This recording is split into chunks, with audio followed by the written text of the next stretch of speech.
Hello student.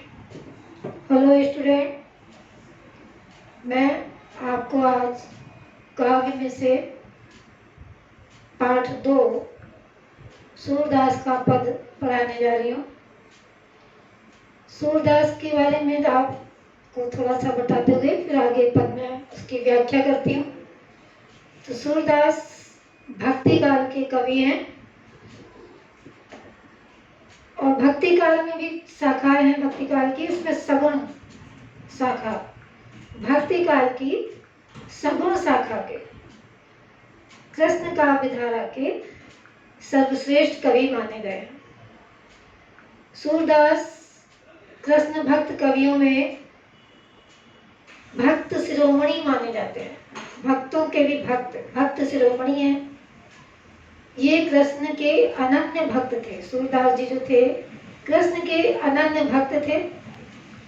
इनके काव्य में श्रीमद् भागवत का प्रभाव है। तो इनका काव्य विश्व में अतुलनीय है, अद्वितीय है। जो स्थान संस्कृत में कवि वाल्मीकि जी का है, वही स्थान हिंदी में काव्य में सूरदास जी का माना जाता है। सूरदास का जन्म सन 1478 में हुआ था और उनकी मृत्यु जो थी वो 1583 में हुई थी। सूरदास का जन्म माना जाता है कि आगरा के पास रुणकता नामक गांव में उनका जन्म हुआ था।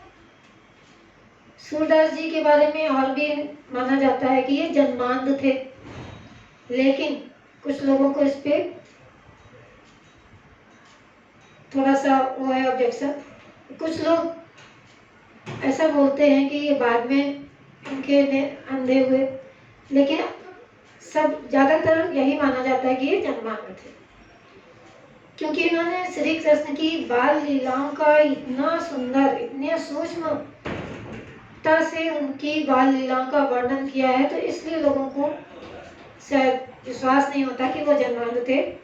लेकिन सूरदास जी जन्मांध थे और उनका जो श्री कृष्ण की बाल लीलाओं का, वात्सल्य रस का जो वर्णन है वो बहुत ही अद्वितीय है। तो सूरदास जी का जो रचनाएं थी वो 3 रचनाएं हैं, सूरसागर, सूरसारावली और साहित्य लहरी। सूरदास की रचनाओं में काव्य में श्रीमद् भागवत का प्रभाव दिखाई देता है। सूरदास के जो गुरु थे वो थे वल्लभाचार्य। सूरदास पहले ऐसे भजन गाया करते थे। जब उन गुरु से उनकी भेंट हुई तो उन्होंने उनको कृष्ण भक्ति के भजन गाने के लिए उनको एक मंदिर में उनको नियुक्त किया। तब से वो रोज नया पद बना के कृष्ण भक्ति के गीत गाते थे। तो मैं यहाँ पर आपको सूरदास का पाठ 2 सूरदास का विनय का पद मैं पढ़ाने जा रही हूँ। तो विनय का ये जो पद है ये देखिए, इसमें सूरदास ने भगवान श्री कृष्ण के प्रति अपनी अनन्य भक्ति को प्रकट किया है। उनको कृष्ण की अतिरिक्त और किसी भी देवी देवता में उनको विश्वास नहीं है और उन्होंने ऐसा करके भी देख लिया। कृष्ण के अतिरिक्त उन्होंने और देवी देवताओं को भी पूजा, उनकी आराधना भी की, लेकिन उन देवी देवताओं की आराधना करने से उनका उद्धार नहीं हो पाया। तो सूरदास कृष्ण के प्रति अपनी अनन्य भक्ति के भाव को उन्होंने इस पद में इस तरह से व्यक्त किया है। तो पढ़ती हूँ मैं। मेरो मन अनंत कहाँ सुख पावे। सूरदास जी कहते हैं कि हे ईश्वर, आपसे अलग होकर इस संसार में मेरे मन को कहीं भी सुख और शांति का अनुभव नहीं हो रहा है। आपसे विरक्त होकर, आपसे अलग होकर मुझे इस संसार में कहीं पर भी सुख का या शांति का अनुभव नहीं हो रहा है।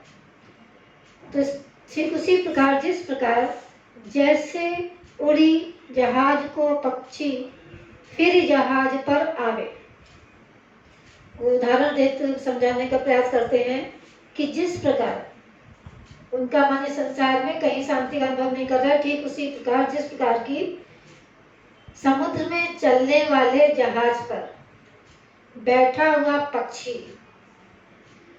किसी अन्य स्थान की तलाश में उस जहाज से उड़ जाता है और उड़कर वो चारों ओर घूमता है कि कहीं उसको बैठने का स्थान मिल जाए, लेकिन इतने विशाल समुद्र में, इतने अथाह सागर में उसे चारों ओर जल ही जल दिखाई देता है।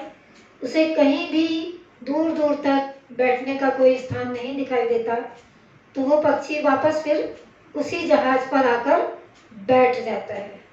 तो यही स्थिति सूरदास जी ने अपनी बताई है कि परमात्मा से जब मेरी आत्मा अलग हुई तो इस संसार में जब मैं आया तो मुझे कहीं भी सुख और शांति का अनुभव नहीं हुआ।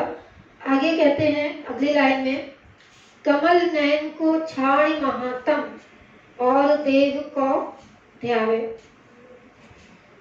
सूरदास जी कहते हैं कि मैंने कमल के समान नेत्र वाले श्री कृष्ण की महिमा को छोड़कर संसार के और अन्य देवी देवताओं की आराधना करके देख ली, लेकिन मुझे उन देवी देवताओं की आराधना करने से मेरा उद्धार नहीं हो पाया।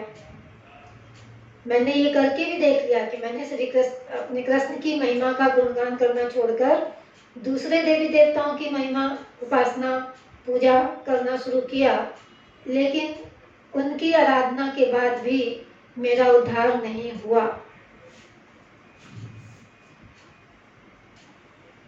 तो इसलिए वो कहते हैं कि मैं भगवान कृष्ण, कमल के समान नेत्र वाले भगवान कृष्ण को छोड़कर मैं अन्य देवी देवताओं की उपासना क्यों करूं? क्योंकि जब उनसे मेरा उद्धार ही नहीं हुआ तो फिर मैं श्री कृष्ण की महिमा को छोड़कर अन्य देवी देवताओं की उपासना क्यों करूं? ये तो ठीक उसी प्रकार हो जाएगा जैसे कि उन्होंने और भी उपमाएं दी हैं यहाँ पर। तो देखिए आगे कहते हैं कि परम गंग को छाड़ पियासो दुर्मति कूप खनावे।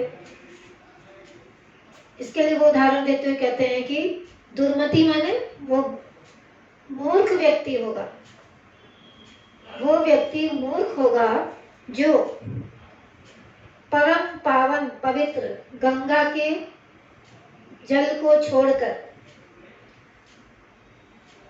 उसके पास कुआं खोदकर अपनी प्यास बुझाएगा। वो व्यक्ति मूर्ख है जो कि अपनी प्यास बुझाने के लिए गंगा का पवित्र जल छोड़कर कहीं कुआं खोद के अपनी प्यास बुझाएगा। तो ऐसा अगर वो करता है तो वो व्यक्ति मूर्ख होगा। फिर अगर कहते हैं फिर एक उदाहरण उन्होंने और दिया है, जी मधुकर अम्बुज रस चाख्यो क्यों करील फल भायो।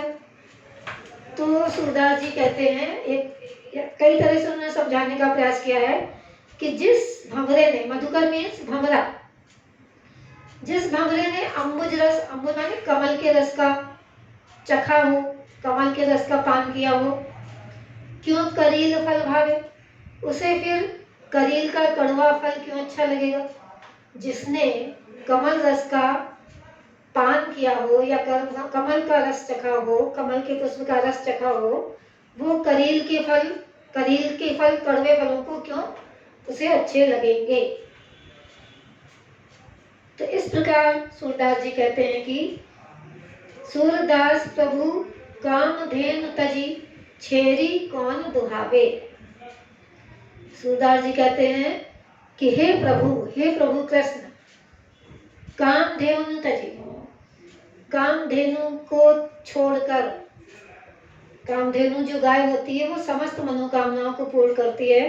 तो यहाँ कामधेनु से प्रभु को कामधेनु के समान बताया है कि भगवान कृष्ण समस्त कामनाओं को पूर्ण करने वाले भगवान कृष्ण को, कृष्ण रूपी कामधेनु को छोड़कर, सूरदास जी के कहने का तात्पर्य यहाँ पर यह है कि कामधेनु के समान समस्त मनोकामनाओं को पूर्ण करने वाले भगवान कृष्ण को छोड़कर छेरी कौन दुहावे, बकरी के दूध को कौन दुहेगा। मतलब सारी मनोकामनाओं को पूर्ण करने वाली कामधेनु को छोड़कर बकरी को कौन दुहेगा। तो इस तरह के उन्होंने उदाहरण देते हुए अपनी बात को स्पष्ट करते हुए सूरदास जी ने कहा है कि मैं भगवान कृष्ण की महिमा को छोड़कर अन्य देवी देवताओं की पूजा क्यों करूंगा। इसलिए उनका अंत में कहना है कि मैं तो केवल कमल के समान नेत्र वाले कृष्ण की महिमा का ही गुणगान करूंगा और अन्य देवी देवताओं की उपासना नहीं करूंगा, क्योंकि उनकी उपासना करने से मेरा उद्धार नहीं हुआ। इसलिए मैं समस्त कामनाओं को पूर्ण करने वाले भगवान कृष्ण की महिमा का ही गुणगान करूंगा। इस प्रकार इस पद की व्याख्या पूरी होती है। तो इस पद में की भाषा जो है वो ब्रज भाषा है। इसकी जो रस है इसमें शांत रस है। ईश्वर की वर्णन किया जाना होता है, ईश्वर की भक्ति का बात जहाँ चलती है वहाँ पे शांत रस होता है। तो भाषा इसकी ब्रज है, रस इसका शांत है। छंद गेय पद है, ये गेय पद है ये। और अलंकार इसमें अनुप्रास भी है और उपमा है। उपमाएं दी गई हैं कई, देखिए भगवान कृष्ण के और उधर देवी देवताओं के बारे में बताया गया है। तो इस तरह कई उपमाएं देखते हुए इसमें अनुप्रास अलंकार है और उपमा अलंकार भी है। इस तरह ये सूरदास का पूरा पद जो है पूरा होता है। उनका यही कहना है कि मेरा मन अनंत कहाँ सुख पाए, श्री कृष्ण को छोड़कर कहीं और मेरा मन को सुख और शांति नहीं मिलती है। ठीक उसी प्रकार जिस प्रकार समुद्र में चलने वाले जहाज पर बैठा हुआ पक्षी किसी दूसरे स्थान की तलाश में जहाज से उड़ जाता है, लेकिन उसे दूर दूर तक जल दिखाई देता है और कहीं भी उसे बैठने का स्थान नहीं दिखता, तो वापस वो फिर वहीं पे आ जाता है। उसी तरह मैंने भी इस संसार में और दूसरे देवी देवताओं की पूजा करके देख लिए, लेकिन उनसे मेरा उद्धार नहीं हुआ। इसलिए मैं फिर से अपने कमल नयन के समान समस्त कामनाओं को पूर्ण करने वाले भगवान श्री कृष्ण की ही आराधना करूंगा, उन्हीं की महिमा का गुणगान करूंगा। धन्यवाद।